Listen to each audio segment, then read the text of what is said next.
Olá, boa noite. Você vai ver no Brasil TV de hoje. Começa em Brasília a perícia nos restos mortais encontrados no Vale do Javari. Vitor Boiadian. Mônica, além das confirmações das identidades, a Polícia Federal espera que o trabalho da perícia também ajude a esclarecer o crime. Daqui a pouco eu volto com mais informações aqui no Brasil TV. A Petrobras anuncia novo aumento no preço dos combustíveis. André Coelho. Mônica, foi um reajuste de mais de 14% para o diesel e de mais de 5% para a gasolina. Os detalhes já aqui no Brasil TV. Um carro invade um bar em Teresina. Edgar Neto. Mônica, o bar estava funcionando no momento do acidente. Apenas o motorista teve ferimentos leves e foi socorrido. Daqui a pouco eu volto aqui no Brasil TV trazendo outros detalhes. 4 rios transbordam e deixam Alagoas em estado de alerta. Andréa Rezende. Mônica, o temporal deixou famílias desalojadas em Porto Calvo, na zona da Mata Alagoana. Rios transbordaram e invadiram rodovias. Daqui a pouco eu volto aqui no Brasil TV com os estragos da chuva no estado. Vítimas da chuva no Recife cobram o auxílio prometido pela Prefeitura. Lilian Oliveira. Mônica, um grupo de moradores queimou pneus e fechou parte da BR-101 para pedir o auxílio pago pela Prefeitura às vítimas das chuvas. Daqui a pouco eu volto no Brasil TV para contar como foi. Uma jovem morre depois de levar um choque durante um show na Paraíba. Arthur Lira. Mônica, a vítima morreu depois de encostar em uma parte eletrificada de um camarote numa festa da cidade de Piancó. Ela morreu ontem no hospital. Daqui a pouco eu volto aqui no Brasil TV com outros detalhes. O incêndio assusta o público durante outro show em Aparecida de Goiânia. Adriano Regis. Mônica, a organização do show retirou o público às pressas para evitar acidentes. Daqui a pouco eu volto aqui no Brasil TV com mais informações. A polícia gaúcha investiga as mortes de um casal e de uma criança em Caxias do Sul. Luísa Larroca. Mônica, a mulher de 33 anos morreu no local e o homem de 48 anos e a filha do casal, uma menina de apenas 9 anos, não resistiram aos ferimentos. A gente traz daqui a pouquinho, aqui no Brasil TV, mais informações sobre esse caso. Um caso de envenenamento intriga a polícia de Mato Grosso do Sul. Caio Tumeleiro. Em Mato Grosso do Sul, uma mulher de 33 anos foi envenenada com bolinhos de carne que foram oferecidos por uma amiga. Daqui a pouquinho, aqui no Brasil TV, a gente traz os detalhes. A Covid volta a preocupar os moradores de uma cidade do interior de São Paulo. Murilo Zara. Mônica, os números de atendimentos e de exames aumentaram bastante em Presidente Venceslau, no interior de São Paulo. Daqui a pouco eu volto com mais detalhes no Brasil TV. E ainda, Londrina, no norte do Paraná, recebe a Expo Japão. Patrícia Pivetta. Mônica, na programação da Expo Japão tem música, dança, exposições artísticas, gastronomia, entre outras coisas. Daqui a pouco eu mostro os detalhes aqui no Brasil TV. Hoje é sexta-feira, 17 de junho, e o Brasil TV já está no ar.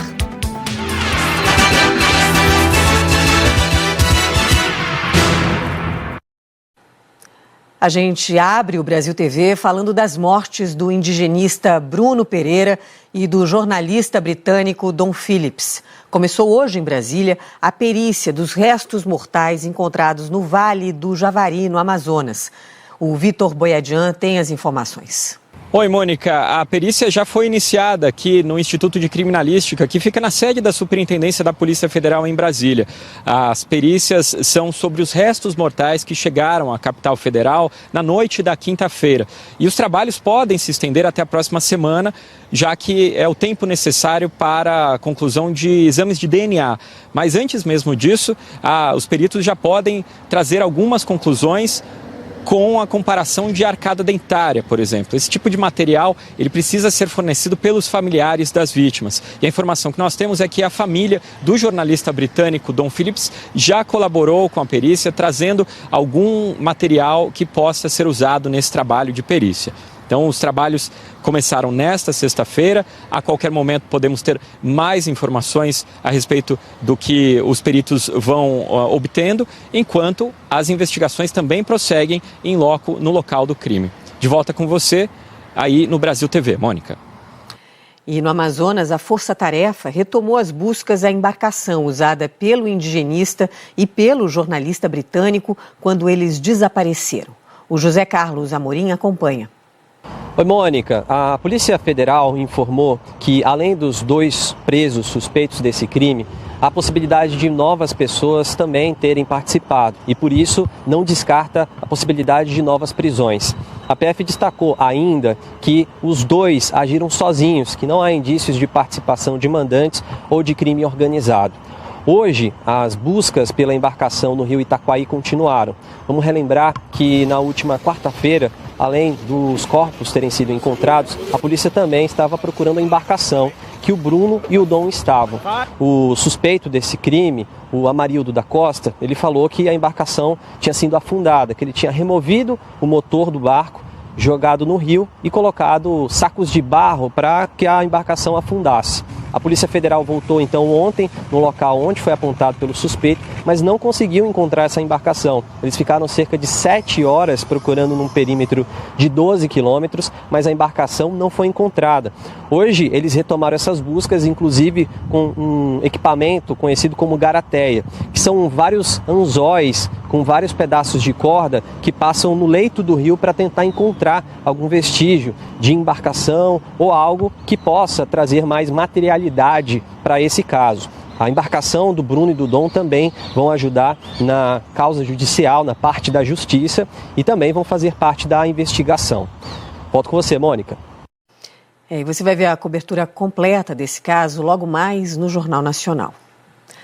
No Recife, famílias afetadas pela chuva fizeram um protesto para exigir o auxílio prometido às vítimas de enchentes e deslizamentos. A Lilian Oliveira conta pra gente. Oi, Mônica. Um grupo de moradores da comunidade Guarulhos fez um protesto hoje de manhã. Eles queimaram pneus e fecharam parte da BR-101. Teve muito trânsito. Os moradores pedem o cadastramento para que possam receber o auxílio pago pela prefeitura às vítimas das chuvas e deslizamentos de barreiras. Eles moram ao lado do canal Guarulhos, que com as chuvas transbordou. Muita gente precisou até sair de casa porque perdeu tudo.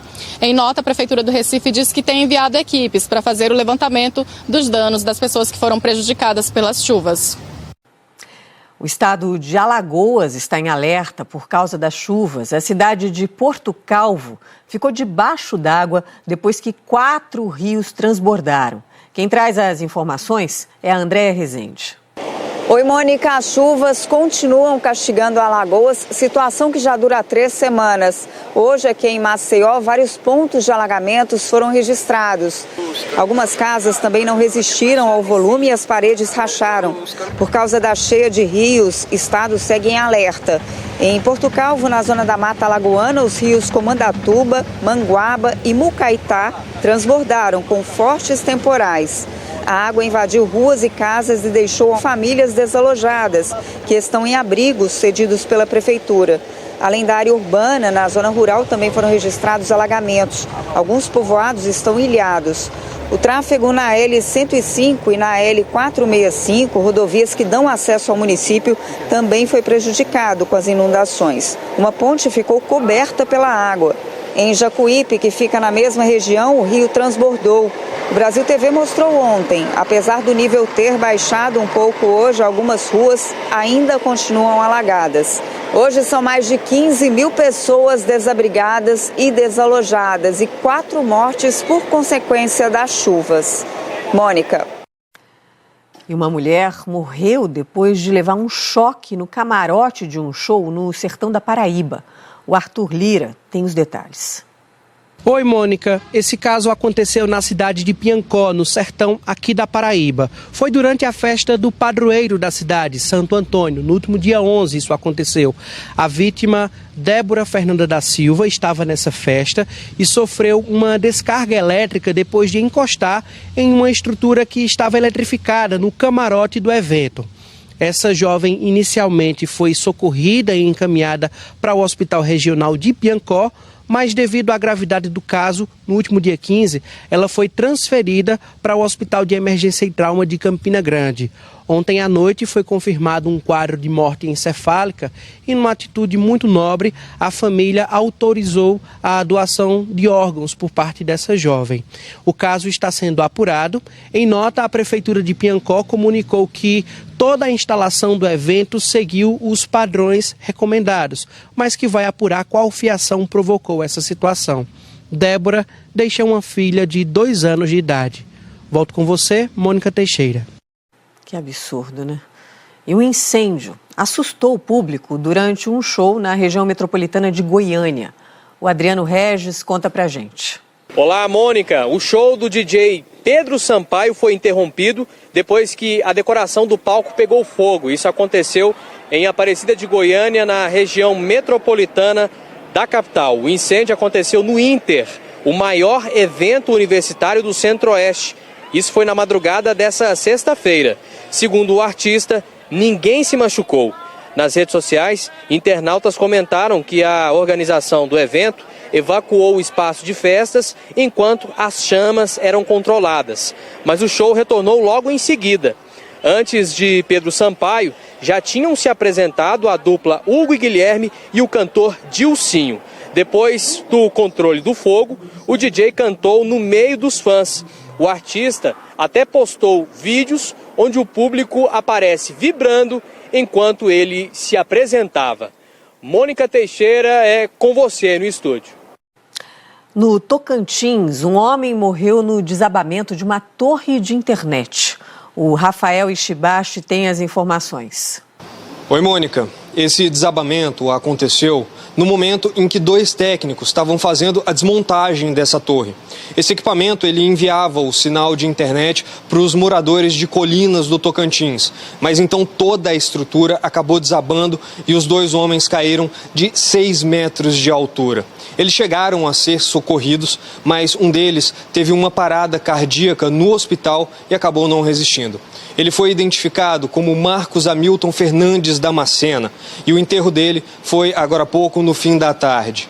O outro homem não teve o nome divulgado, mas segundo o Corpo de Bombeiros, ele foi atendido, foi socorrido e teve uma fratura no ombro. Segue internado aí no Hospital Municipal de Colinas. O local desse desabamento, ele foi interditado pela perícia, mas a polícia ainda não soube dizer, não soube precisar quais foram as causas e os motivos desse acidente. Mônica. E a polícia gaúcha investiga o assassinato de um casal e de uma menina de apenas 9 anos em Caxias do Sul. Quem acompanha esse caso é a Luísa Larroca. Olá, Mônica. Segundo a Polícia Civil, a família chegava em casa de carro quando foi surpreendida pelos criminosos que dispararam diversas vezes. O caso foi registrado ontem à noite por volta das 8h30 aqui em Caxias do Sul.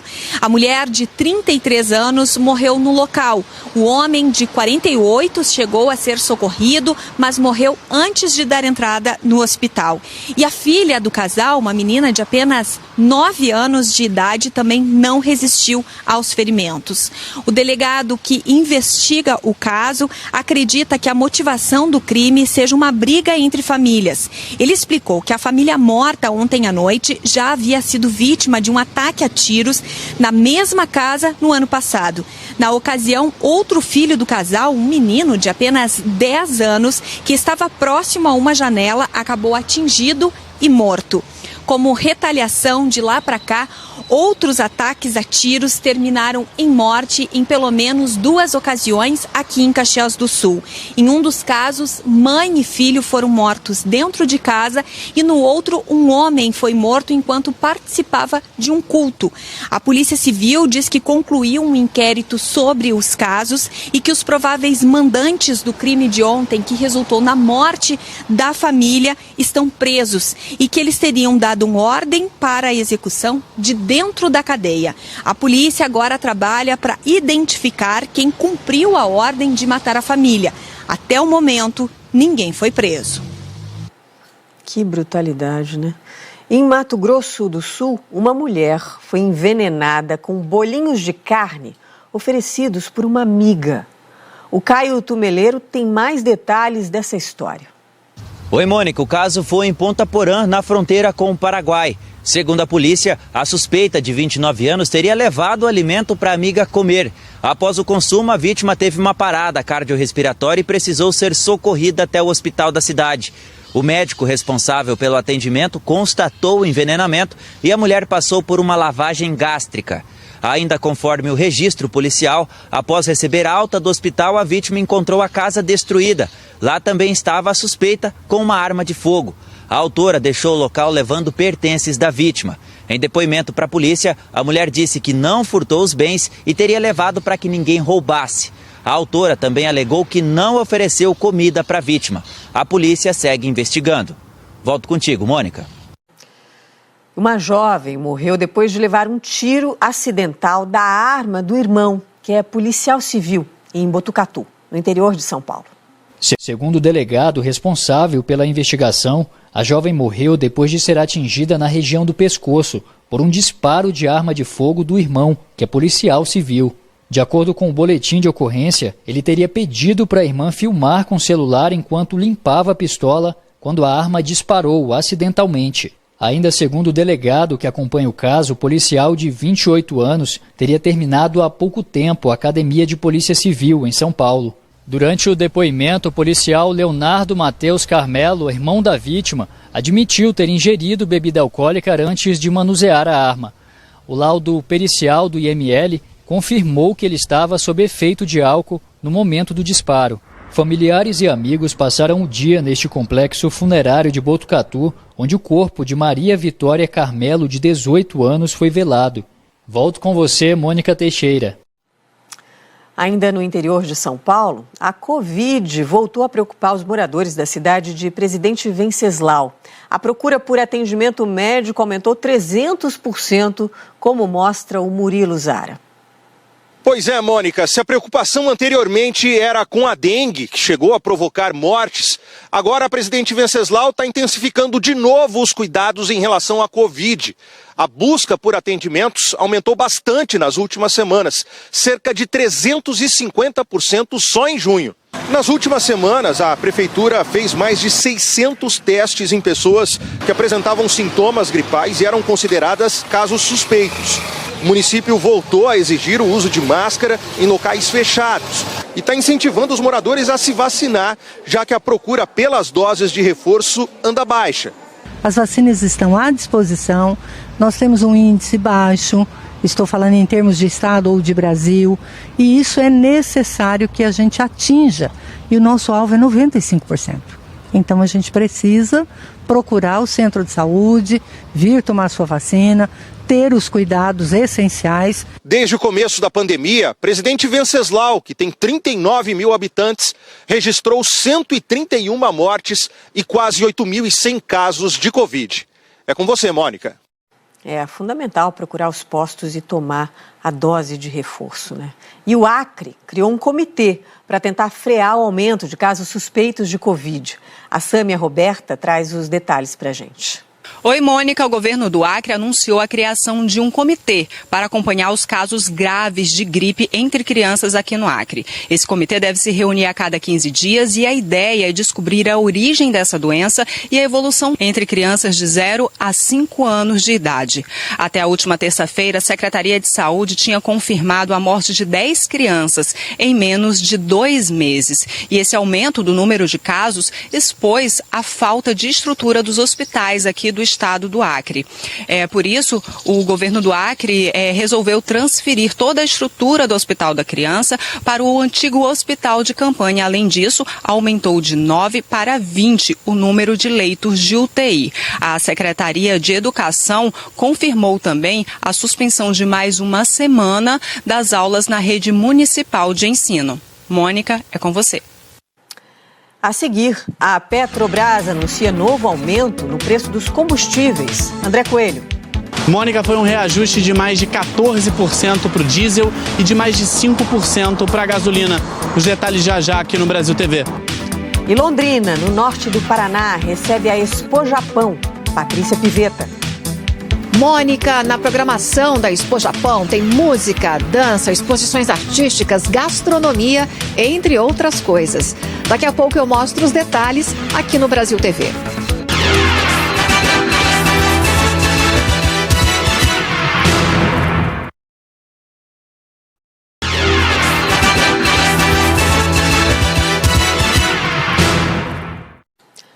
O Brasil TV está de volta e a gente fala do novo reajuste no preço dos combustíveis. A Petrobras anunciou que o litro da gasolina vai subir 5% nas refinarias e o do diesel, 14%. Quem explica é o André Coelho. Olá, Mônica. Olá, amigos do Brasil TV. Esse reajuste anunciado pela Petrobras passa a valer a partir de amanhã. O último reajuste do diesel foi há 39 dias e a gasolina foi reajustada a 99 dias. A partir de amanhã, o preço médio de venda da gasolina para as distribuidoras passa de R$ 3,86 para R$ 4,06 por litro, uma alta de 5,18%. Para o diesel, o preço médio da venda da Petrobras para as distribuidoras passa de R$ 4,91 para R$ 5,61 por litro, uma alta de 14,26%. Essa alta foi tema de discussão ontem em uma reunião do Conselho de Administração da Petrobras. Na nota em que anuncia o reajuste, a companhia afirma que o mercado global de energia está atualmente em situação desafiadora por conta da recuperação da economia mundial e da guerra na Ucrânia. A estatal aponta ainda que é sensível ao momento em que o Brasil e o mundo estão enfrentando e compreende os reflexos que os preços dos combustíveis têm na vida dos cidadãos e que tem buscado equilibrar seus preços com o mercado global sem o repasse imediato dessa pressão no exterior. Vale lembrar que o valor final dos preços dos combustíveis nas bombas depende também de impostos e das margens de lucro de distribuidores e revendedores. Segundo a Agência Nacional do Petróleo, o preço médio da gasolina no país ficou em R$ 7,24 na semana encerrada no dia 11, já o preço do diesel ficou em média em R$ 6,88 por litro. Volto com você, Mônica. E logo mais no Jornal Nacional, você vai ver a repercussão de mais esse reajuste da Petrobras na política e também na economia. No sul do Piauí, um acidente envolveu 16 motos e 2 veículos. E na capital, Teresina, um carro sem controle invadiu um bar. Quem tem os detalhes é o Edgar Neto. Oi, Mônica. O caso aconteceu aqui na zona sul de Teresina. O motorista teria perdido o controle do veículo e acabou invadindo aquele estabelecimento. O impacto foi tão forte que o veículo tombou, deixando parte da estrutura do bar destruída. No momento do acidente, o local estava funcionando, mas ninguém foi atingido. Apenas o motorista ficou ferido. A causa do acidente não foi divulgada.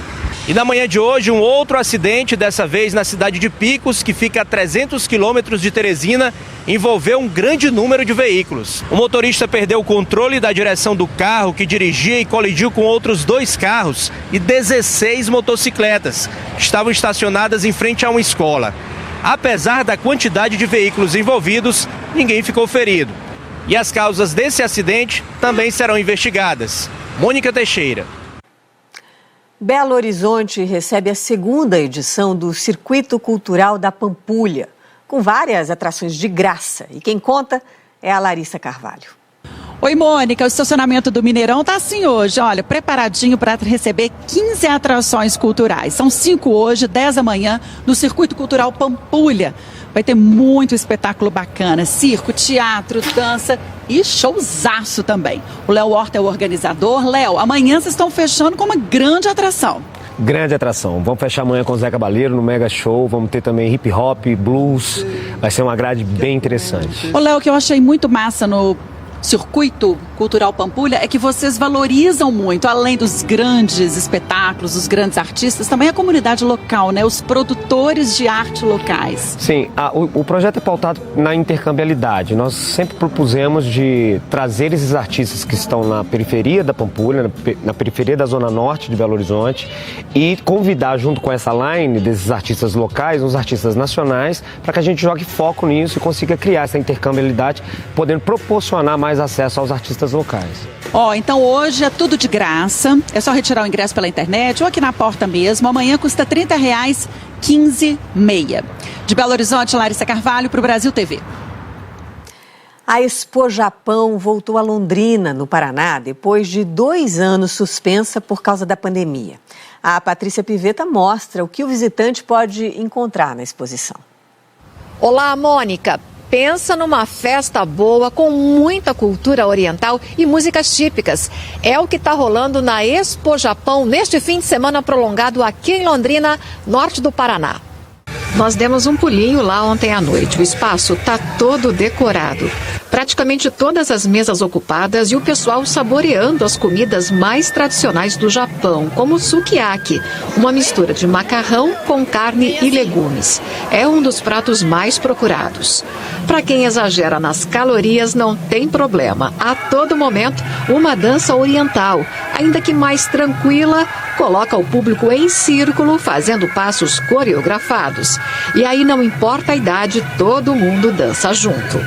A Expo Japão, que espera receber mais de 35 mil pessoas, vai até domingo. Reúne, além de dança e gastronomia, um espaço para arte com várias exposições e ainda workshops.